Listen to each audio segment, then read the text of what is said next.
조영남이 이미지 나쁘고 영 별로인 건 알았지만 얼마나 별로였는지에 대해서는 잘 몰랐는데 새삼 조영남이 참 얼마나 나쁜 사람이었는가에 대해서 실망감이 들더라고요.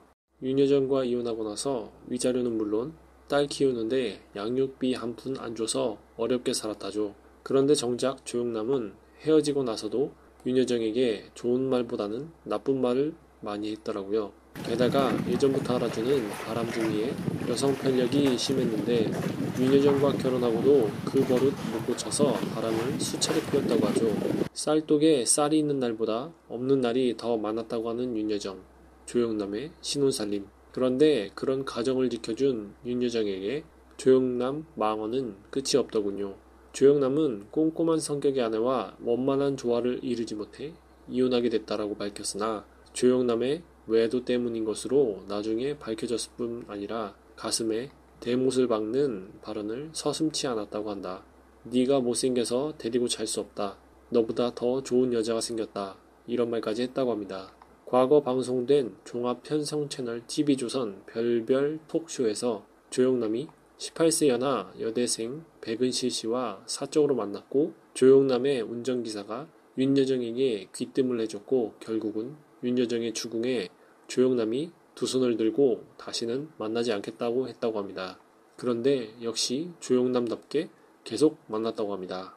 그런데 조영남이 고민을 막 하다가 솔직한 게 최고라고 생각해서 그래 나 바람 피웠다 좀 봐줘라 이렇게 얘기를 하고 내가 아빠 남편 노릇 다 할 테니 사랑방 하나만 내줘라며 셋이 같이 살자는 제안을 했다고 합니다. 하지만 윤여정은 그 제안을 받아들일 수 없었고 결국 1984년에 윤여정이 한국으로 귀국한 후에 조영남과 이혼을 했다.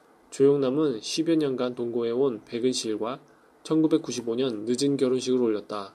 조영남은 백은실에 대해 여동생처럼 친구처럼 생각되었을 뿐 결코 연인의 감정은 아니었다. 예쁘고 스마트한 여자는 본 적이 없다. 그녀의 지성, 재치를 사랑했고 튀기 싫어하는 성격을 좋아했다고. 그녀는 자신을 여동생처럼 귀여워하는 자신에게 불만이 있었다고 이야기했다. 백은실과의 결혼에 대해 조영남은 당시 윤여정에게 내쫓김을 당하면서 자연스럽게 시작한 동거 생활이었으니 참다운 결혼 생활은 아니었다고 언급하였다. 또한 백은실과 결혼하며 딸아이를 입양하게 되는데 최근 온라인 커뮤니티에서는 조영남이 양 딸에 관해 발언한 것이 이목을 끌고 있다. 인터뷰 당시 조영남은 자신의 양딸에 대해 이제 막 가슴이 봉긋해지기 시작했다라고 말해 모두를 놀라게 했다. 엄청 사정해야 한번 보여줄까 말까인데 정말 이뻐. 환상적이라고 그렇게 성스럽고 아름다운 걸 브래지어 속에 꼭꼭 숨기고 다녀야 하다니 라고 말해 논란이 됐다. 당시 조은지 양은 나이가 15살이었던 것으로 알려져 논란은 증폭되고 있다. 한편 해당 인터뷰 내용은 책으로도 출판된 것으로 알려졌다. KBS ETV 빅브라더스에서는 황석영, 조영남, 송승환, 김용만이 진행을 맡고 소녀시대 태연, 린, 티파니, 서연이 게스트로 나와 자신들의 솔직한 이야기와 해외 공연 중 에피소드를 얘기하며 입담을 과시했다. 방송이 끝날 무렵 마지막 인사로 MC들과 소녀시대는 포옹을 나눴다. 이때 조영남은 태연을 꽉 끌어안은 채 볼에 기습 뽀뽀를 했다. 그런데 포옹하며 뽀뽀를 당하는 태연은 기겁해서 소리를 쳤다. 당시 왼손은 태연 씨의 겨드랑이 맨살을 만져가면서 포옹을 했다고 한다. 이런 것이 선배가 후배를 격려하는 포옹이 될 수 있을까? 본인이 원하지 않는 상황에서의 지나친 스킨십은 폭력이다. 또한 TV조선 솔깃한 연애토크 호박씨에 출연한 장윤정은 함께 출연한 조영남이 과거 자신에게 했던 발언을 공개해 이목을 모은 바 있다.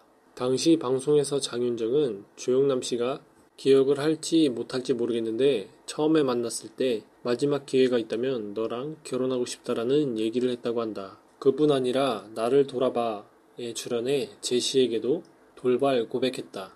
당시 70세였던 조영남은 27살인 제시에게 오늘 본 사람 중 당신이 제일 예쁘다라고 칭찬. 이후 제시에게 너의 남자친구가 되고 싶다며 돌발 고백하기도 했다. 당시 누리꾼들은 하여튼 주책이다. 카메라가 있는 앞에서 저러는데 농담 같지 않고 그냥 불쾌했음 등의 반응을 보였다. 과거 그가 성우 서유리에게 자신의 작품에 대해 호당 50만 원가량 된다. 이에 리포터 서유리가 친분을 통해 작품을 조금 더 싸게 구입할 수 있겠느냐라고 묻자 그는 내 여자친구가 되거나 애인이 된다면 가능하다고. 우리 장모님은 나이가 어떻게 되시냐면서 내가 64학번이다. 서유리의 엄마는 내가 대학교 2학년 때 태어났다고. 과거 여성동화에서의 그의 인터뷰를 보면 당신의 여성관이 궁금하다. 젊고 예쁘고 착하고 돈 많으면 최고 아니겠는가. 내가 인생에서 가장 중요하게 여기는 것이 이성, 즉 젊고 착한 여자다. 또 어린이와 강아지, 음악, 소설, 그림 등의 예술작품도 내 인생에서 빼놓을 수 없는 소중한 것들이다. 여성 편력이 남다르다고 알려져 있다. 주위에 여자가 그렇게 많은가? 지금까지 여자가 끊인 적이 없다. 한꺼번에 3명의 이성과 교제해 본 적도 있다. 여자들에게 인기를 모으는 비결이라도 있나? 잘생겨서 그런 것 아니겠느냐? 장동건한테나 물어봐야 될 것 같은 질문을 하니 당혹스럽다. 사실 지금도 여자친구가 있다. 예쁘고 젊고 착한데 돈은 그다지 많지 않다. 하지만 돈은 나에게 있으니 상관없다. 그 친구는 이번 해프닝에 대해서도 별로 신경 쓰지 않는다. 그런데 신경 쓸 정도로 단순하지 않고 내가 퇴폐적이라는 사실을 누구보다 잘 알고 있다. 자신을 퇴폐적이라고 생각하는가? 그렇다 모두 그렇게 생각하고 있지 않는가? 세 번째 결혼을 할 것인가? 서로 너무 깊이 사랑해 도저히 떨어져 살기 힘들면 그때 결혼할 것이다. 불가피하게 임신을 했을 때도 결혼해야 되지 않겠는가? 하지만 난 결혼에 2번씩이나 실패한 사람이다. 신용을 잃은 상태다. 내 경험상 결혼은 대통령이 나라를 다스리는 일만큼 어려운 것 같다. 하지만 결혼은 인간이 만든 가장 좋은 제도 중 하나라고 생각한다. 이번 소문으로 도처에서 결혼 축하 전화가 걸려와 곤욕을 치렀지만 세 번째 결혼임에도 축의금을 미리 내겠다는 사람이 상상외로 많아 즐거웠다. 첫 번째 결혼식을 시카고에서 치렀는데 세 번째 결혼을 하면 당시보다 수입이 더 많을 것 같다. 그런데 내가 원하는 소문은 왜 안 나는지 모르겠다.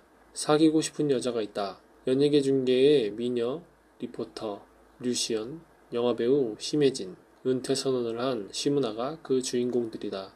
류시연 씨는 똑똑해서 매력적이다. 만나면 만날수록 기분이 좋아지는 여성이다.